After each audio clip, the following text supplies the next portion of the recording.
मेरा नाम सुखबीर है। मैं उसे भूलना चाहता था पर भूल नहीं पा रहा था। कई तरह की बातें और कहानियां सुनी थी मैंने उसके बारे में, लेकिन यकीन किसी पे भी करना तब तक मुश्किल था जब तक खुद महसूस न कर लेता। मैं जिस बिल्डिंग में रहता हूं वहां करीबन 2 हफ्ते पहले ही शिफ्ट किया था। शादी के बाद बड़ी जगह चाहिए होगी, इसलिए मैंने ये फ्लैट लिया था। मेरे दरवाजे के ठीक बाहर एक बड़ा सा शीशा लगा था जिसमें सीढ़ियों से आता जाता हुआ कोई भी इंसान दिखता अगर दरवाजा खुला रहता तो। फिलहाल तो मैं अकेले ही था, तो लापरवाही से दरवाजा कभी कभी खुला ही रह जाता था। एक रात सोने से पहले दरवाजे को बंद करने गया तो शीशे में देखा कि एक लड़की सीढ़ियों पर बैठी थी। 7th फ्लोर पे कोई ऐसे ही आके बैठेगा ये मेरी समझ में नहीं आया, और इस लड़की की शक्ल भी जानी पहचानी नहीं थी। मैंने अच्छे से देखने के लिए तुरंत बाहर की लाइट जलाई और बाहर निकल के देखा तो सीढ़ियों पर कोई नहीं था। मैं तुरंत अपने घर के अंदर गया और सिक्योरिटी को फोन करके चेक करने को कहा। सिक्योरिटी ने पूरी बिल्डिंग में चेक किया पर उसे कहीं भी कोई दिखाई नहीं दिया। इसके बाद मैं सिक्योरिटी के साथ ही रहा, लेकिन कोई फायदा नहीं हुआ क्योंकि मुझे भी इस पूरी बिल्डिंग में कहीं कोई लड़की दोबारा नजर नहीं आई। सब कुछ चेक करने के बाद जब मैं अपने फ्लैट में दोबारा घुसा तो पूरे फ्लैट में एक अजीब सी महक थी और मेरे घर का सारा सामान उथल पुथल था। ये हो न हो उसी लड़की का काम हो सकता है। मैंने बिना किसी चीज को हाथ लगाए सबसे पहले अलमारी में पैसे और डॉक्यूमेंट्स चेक किए। सब कुछ अपनी जगह पे था, कुछ भी चोरी या गायब नहीं हुआ था। मैंने तुरंत दरवाजे पे लगे इंटरकॉम से सिक्योरिटी को फिर से फोन किया और मेरी मदद के लिए ऊपर आने को कहा और बाहर ही खड़ा इंतजार करने लगा। सिक्योरिटी आया तो मैं उसे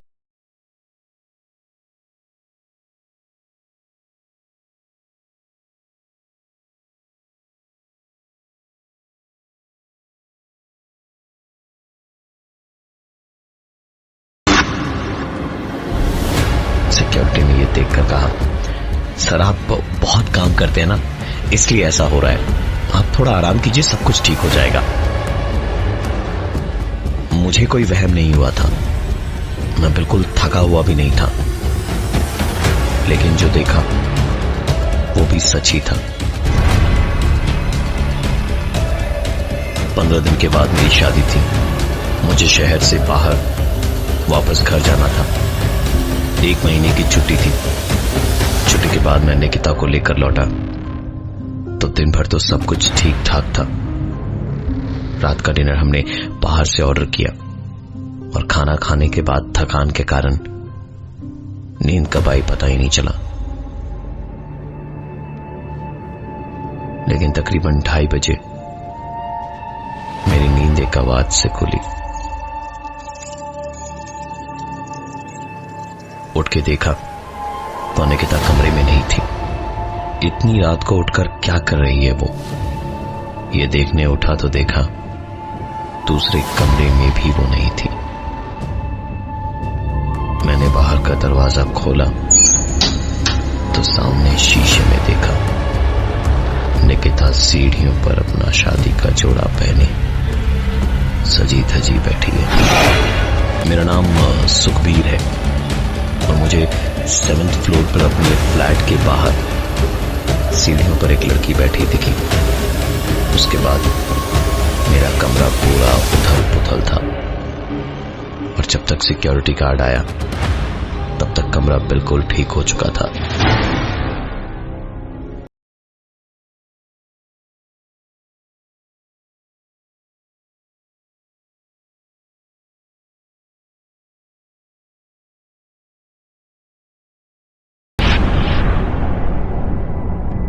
जैसे ही मैंने निकिता को शीशे में सीढ़ियों पर बैठा देखा, मैं दरवाजे से बाहर निकल के सीढ़ियों की ओर दौड़ा। वहां पहुंचा तो देखा वो उठकर सीढ़ियों से जा रही थी। मैं उसके पीछे पीछे भागा तो मेरे पीछे से आवाज आई, अरे सुखबीर, क्या हुआ? कहाँ जा रहे हो? पलट कर देखा तो निकिता हाथ में तौलिया लिए दरवाजे के सामने खड़ी थी। मैंने नीचे सीढ़ियों की तरफ दोबारा देखा तो वहां कोई नहीं था। मैं धीमे कदमों से वापस अपने फ्लैट में आया। निकिता ने हंस के कहा, कहाँ जा रहे थे? शादी से इतनी जल्दी पक गए क्या? मैं कहता भी तो क्या, हंसता हुआ टाल गया। कुछ बताता तो वो भी परेशान होती। किसी तरह रात की नींद आई तो बड़ी बेचैनी सी होने लगी। नींद में मुझे घुटन सी हो रही थी। तभी लगा जैसे मेरे चेहरे पर किसी की सांसें गिर रही हैं।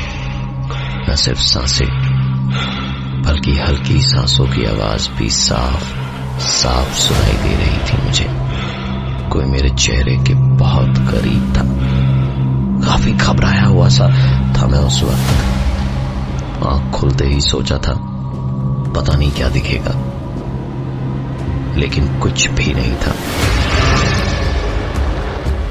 मैंने सोने की बहुत कोशिश की, लेकिन नींद उस रात दोबारा नहीं आई। मैं सारी रात बस करवटें बदलता रहा। अगले दिन ऑफिस से जल्दी लौट के निकिता को शॉपिंग करवा के वापस आया तो पिछली रात की नींद आंखों में ही थी। निकिता को मैंने बाहर ही उतारा और खुद कार पार्क करने चला गया। गाड़ी पार्क करके जब मैं लिफ्ट के पास पहुंचा तो निकिता वहां मेरा इंतजार कर रही थी। लिफ्ट धीरे धीरे हमारे फ्लोर की तरफ बढ़ रही थी कि निकिता ने मुझसे कहा, तुम्हारी ना आदत बहुत खराब है यार, बहुत तंग करते हो। मैं हंसा और मैंने कहा कि ऐसा क्या कर दिया मैंने। लिफ्ट 7th फ्लोर पे रुकी और निकिता ने कहा, मुझे सुकून से सीढ़ियों पर बैठने क्यों नहीं देते? हमेशा पीछे पीछे आ जाते हो। मैं लिफ्ट से बाहर निकलते हुए वापस पीछे पलटा तो देखा लिफ्ट में कोई नहीं था। सामने देखा तो घर का दरवाजा खुला पड़ा था। मैं दौड़ता हुआ अंदर निकिता को पुकारता हुआ गया तो देखा कि शॉपिंग का सारा सामान बिखरा पड़ा था और निकिता वही शादी का जोड़ा पहने हुए बिखरे हुए बालों में पागलों की तरह रोए जा रही थी और सिर्फ दरवाजे की ओर देख रही थी। 93.5 रेड FM पे एक कहानी ऐसी भी के साथ। मेरा नाम सुखबीर है और मैंने अपने फ्लैट के सामने सीढ़ियों पर एक लड़की को बैठे देखा। शादी के बाद जब मैं निकिता के साथ यहां लौटा तो निकिता भी मुझे सीढ़ियों पर बैठी दिखी, लेकिन उसके पास गया तो निकिता पीछे से आवाज देती हुई आई। जब मैं बाजार से शॉपिंग करके लौटा तो लिफ्ट में निकिता मेरे साथ बात करते हुए आ रही थी, लेकिन फिर लिफ्ट का दरवाजा खुला तो देखा घर का दरवाजा खुला पड़ा था। मैं दौड़कर अंदर गया तो निकिता शादी का जोड़ा और गहने पहने रो रही थी और दरवाजे की ओर देखे जा रही थी। मुझे कुछ समझ नहीं आ रहा था कि आखिरकार हो क्या रहा है। मैंने सोच लिया था कि अब ये घर छोड़ना ही है। मैं निकिता के पास गया और कहा, निकिता क्या हो गया है तुम्हें? तुम रो क्यों रही हो? तो वो वैसे ही रोते रोते बोली, वो आएगा, 3 बजने वाले हैं, वो आता ही होगा। और इतना कह के वो बेहोश होकर गिर पड़ी। माथे पे बुखार का ताप ऐसा था कि हाथ जल जाए। मैंने उसे ले जाकर बेड पे आराम से लिटाया और ठंडी पट्टियां करते हुए डॉक्टर को बुलाया। डॉक्टर ने आके चेकअप करके कहा कि शॉक से बुखार आया है। बुखार तो उतर जाएगा 2 दिन में, लेकिन शॉक से बाहर निकलना बहुत जरूरी है। नीचे से ऊपर आने में ऐसा क्या हो गया कि निकिता को शॉक लगा और वो ऐसा बिहेव करने लगी। मैं ये सब कुछ सोच सोच के पागल हुए जा रहा था। मैंने सोच तो लिया ही था कि इस फ्लैट को छोड़ देना है, लेकिन ये सब क्या है ये जानना भी मेरे लिए काफी जरूरी था। सिक्योरिटी में एक तो पुराने लोग भी थे। सोचा सुबह उन्हीं से पूछूंगा। इस बीच मैं निकिता को भी देख रहा था, सुकून से सो रही थी। बीच में मैं बाथरूम गया और जब बाहर आया तो देखा निकिता कमरे में नहीं थी। मैं तुरंत बाहर भागा। सोचा था वो शायद फिर से सीढ़ियों पर ही होगी, लेकिन बाहर जाके सीढ़ियों पे देखा तो सीढ़ियों पर निकिता नहीं थी। मैं सीढ़ियों पर ही नीचे के 3 फ्लोर तक गया, लेकिन निकिता कहीं नहीं दिखी। उसके बाद वापस आकर 2 और फ्लोर तक ऊपर गया, निकिता वहां भी नहीं थी। मैं क्या करूं या क्या ना करूं, मुझे कुछ समझ नहीं आ रहा था। सोचा सिक्योरिटी को भी इन्फॉर्म कर दूं। इंटरकॉम सर्विस यूज करने के लिए अंदर की तरफ भागा और अंदर जाकर के मैंने इंटरकॉम से फोन मिलाया। सिक्योरिटी फोन उठाए उससे पहले ही दरवाजे के बाहर आईने में मुझे निकिता बैठी हुई दिखी। मैं फोन रखूं इससे पहले एक आवाज आई, मुझे सुकून से बैठने दो, बाहर मत आना प्लीज।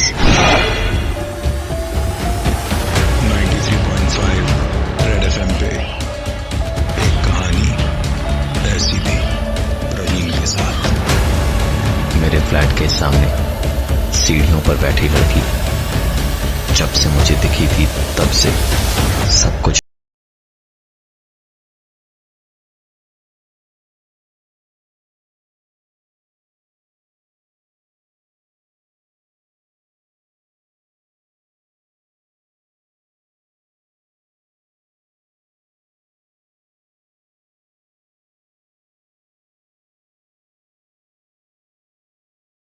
शॉक की वजह से ऐसा हो रहा है।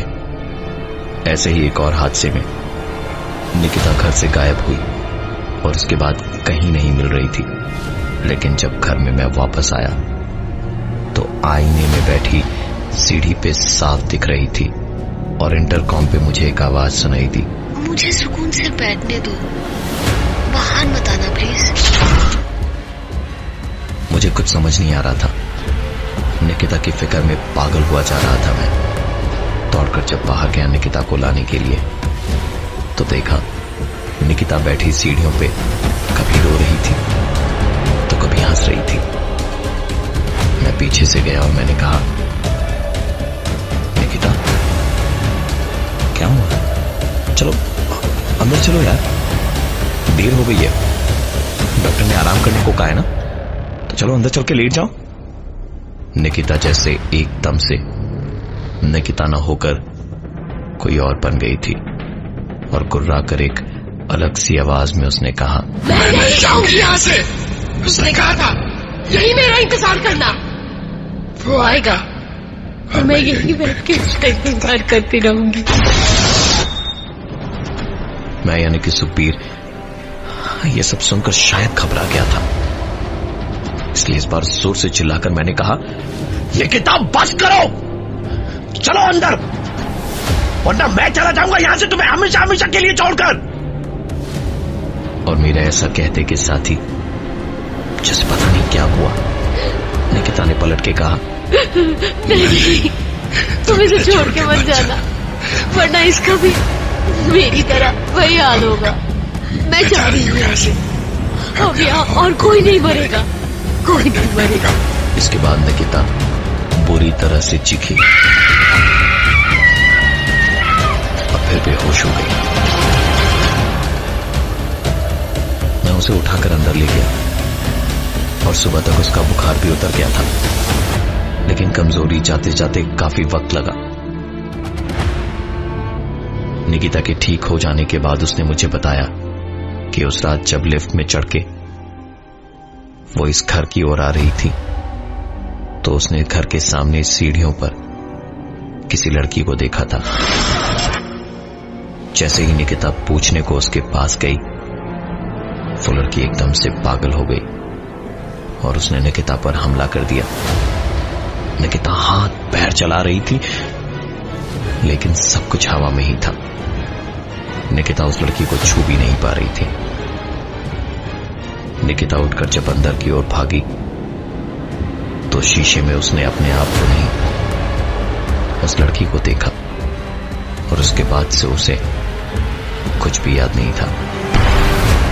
मकान मालिक से पूछा तो पता चला कि एक लड़की इससे पहले यहां रहती थी। वो एक लड़की से बेहद प्यार करती थी। दोनों की शादी की बात सिर्फ इसलिए टूट गई क्योंकि लड़का बहुत अमीर था और लड़की मिडिल क्लास। सबके अगेंस्ट जाकर दोनों ने कोर्ट मैरिज करने की ठानी और जिस दिन दोनों की कोर्ट मैरिज होनी थी उस दिन लड़के ने कहीं और शादी कर ली और वो लड़की यहीं सीढ़ियों पर इंतजार करती रह गई। जब उसके एक दोस्त ने आकर उसे खबर दी तो सीढ़ियों से उतरते वक्त उसका पैर फिसला और इन्हीं सीढ़ियों पर गिरकर उसकी मौत हो गई थी। सच ही है, प्यार की भी सही कीमत लगाने वाला चाहिए जिंदगी के बाजार में। कीमत सही तो प्यार आपका, वरना किसी और का।